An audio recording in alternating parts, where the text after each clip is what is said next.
Hey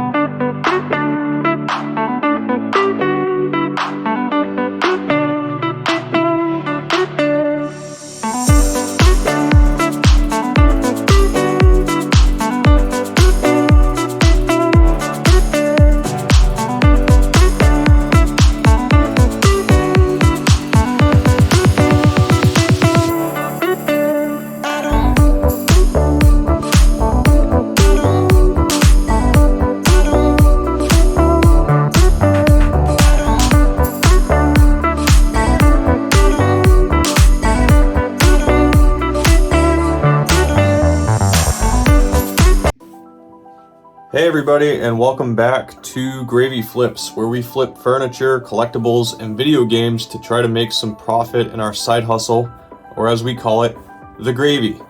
Today I'm going to be talking about the 2 past days of sales and pickups that I've done. I'm also going to be talking about some future ideas for some videos, but the idea is that you can also gain some knowledge and see what it's like to be side hustling furniture, video games, and collectibles. So please, before I start, only 1% of my viewers are actually subscribed, so please share, like, and subscribe in order to keep these videos coming out, because I really like doing this and I really hope to get an interactive community. Okay, so here is the video for the main pickups over the past 2 days. It was a pretty slow Wednesday in terms of collectibles purchases, but today I drove about an hour east of where I live, and I found a guy who was selling a pretty big collection of collectibles and video games for $100 on Facebook Marketplace. I ended up offering him 3 times as much, and by the time we were done the transaction, I was spending 4 times as much as he asked because he had more and more stuff to throw in. So in total, I spent $400 on this pretty decent sized collection here. So, in short, to go over it quickly, the main part was this Sega Game Gear that's complete in the box. I've been doing this for well over 10 years now, and I've never actually had one of those. This Hey You Pikachu is complete in the box. It's actually in pretty decent condition. You can see the box is pretty, you know, and then on the inside it still has the sticker, but you know, you can see the manuals in there and everything, the game, the microphone. So this is a pretty nice pickup. This here sells for about $100 depending on the condition, but I'm probably going to keep it just to add to the complete in box collection. I'm a sucker for Nintendo 64. The other parts of the collection were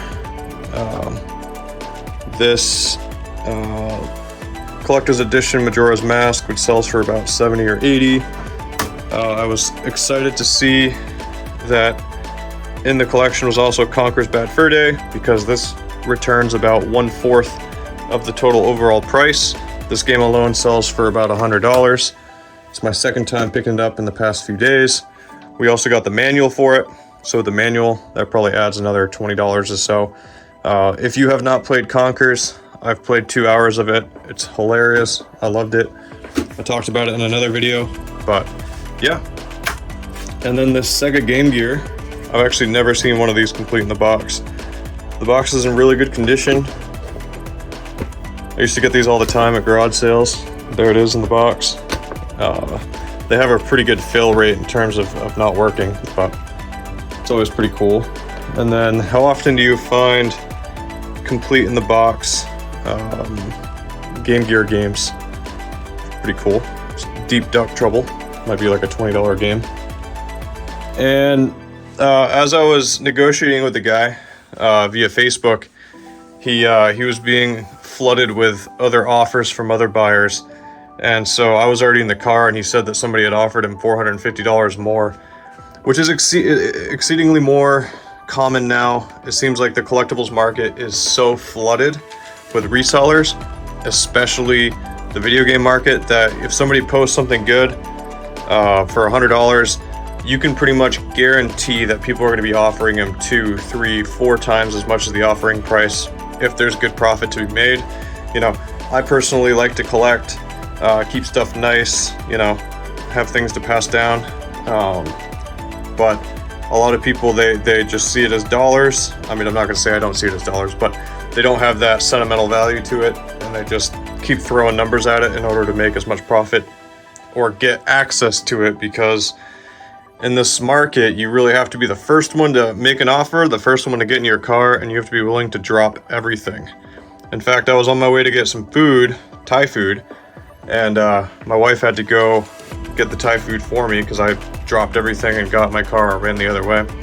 But all these Xbox 360 games and the Xbox 360 collection, including these PS2 games, came by just asking him if he had any more stuff out back, and he gave me the white 360 here, plus all these games for $60 additional. So that's why I was willing to pay up a little bit. Another interesting object was this Razer. Is it Naga? Saga? I don't know. Looks like an N. But I was looking at this, and the comps on it are for around $50 to $100. So I'm interested to see what happens there.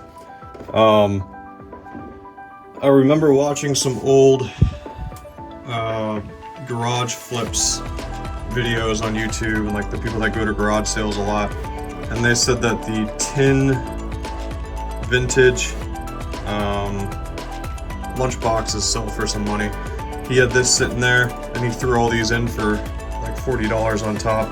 So I was like, sure, I'll take a risk on it. You know, if I sell 2 of them for $30, I made the money back, and then I have a few others to go off of. Like this is the Clone Wars, the Star Wars. I don't really know what year these are from. I'm gonna do some research. Oh, 2009. Okay, so it's a little more modern, but they've got some stuff in them. It's pretty cool.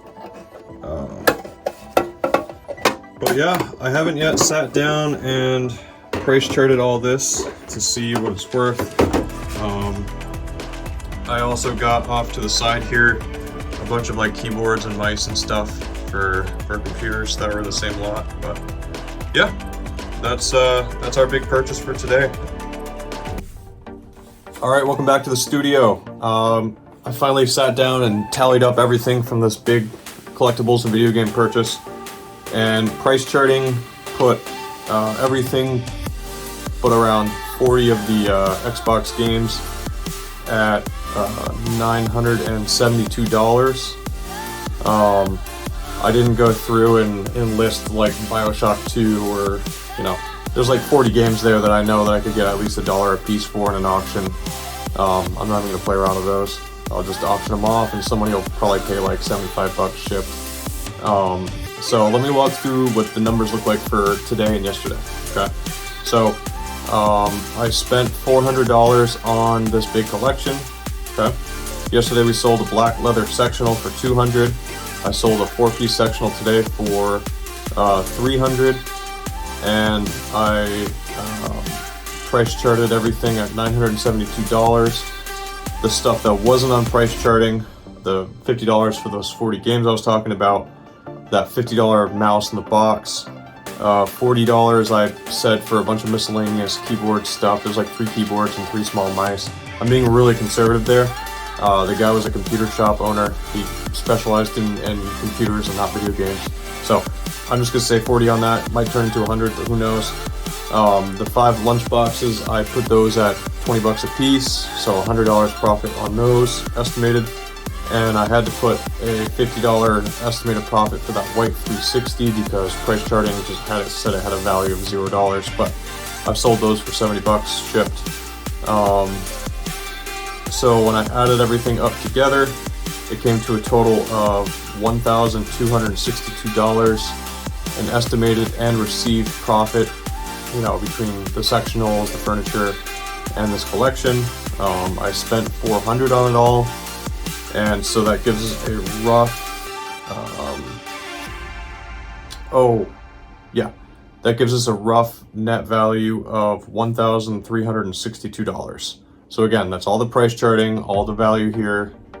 Subtract the $400 plus the $500 that I did in sectional value. So that brings us to a grand total of $1,362 profit for today and yesterday. Yay! Please make sure to like and subscribe. As I keep saying, I'm trying to build an audience here to where we can all talk about, have a community to talk about reselling, flipping stuff, build some ideas, work together, and inspire you to get out there and start a side hustle. All right, thanks for joining us today on Gravy Flips.